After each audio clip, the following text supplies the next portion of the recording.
Now, in the New Testament, there's only another thing that God had added to that go beyond the way it was being practiced in the Old Testament. Now, in the New Testament, what is that now added? We are no longer just a servant that is adopted. We are now adopted as both servant and son. What the New Testament came with was a package of a servant and a son. Because if it was a son alone, a proper worship will not be communicated. It has to be for a servant and a son. And let me prove it to you. Remember what the Bible says. The Bible says we are not joint heir with Christ Jesus. Is that what it says? It says we now have an inheritance in God. That alone proves that the servant, the concept of the Old Testament of what adoption meant is still there, because it still talk about as a joint heir. That's why the Bible still mentioned the issue of heir and inheritance even in the New Testament, even though now it still calls us son. Now let me still say this. If you are not agreeing with what I said, that we are not servant son,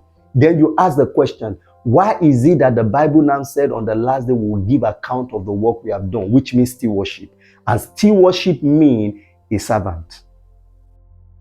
Because we are going to give account of what we have done. Everything God had entrusted in our hand, there's what we call Christian stewardship, which we will give account to Him on the last day about what we have done with what we are entrusted with.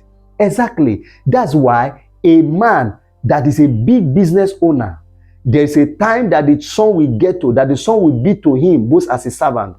Example is maybe when the man now discovered the son is now at the age to work, he can decide to employ the child in his company, maybe as the manager, while he still remain the CEO, still working. At that time that child is a manager of that company, he will still be reporting to the father. He will still be giving account to the father, because before the father is a servant. If there were other superior that he need to give account to also in that working place, he will still give account to them, because he's still working as a manager, still as a servant, even though he's a son. He will keep giving an account. But the day the father now called him and I said, I want to share my inheritance among my children, and the father decided to share the inheritance because the father had fully resigned, from that day, the son will not give account to the father again.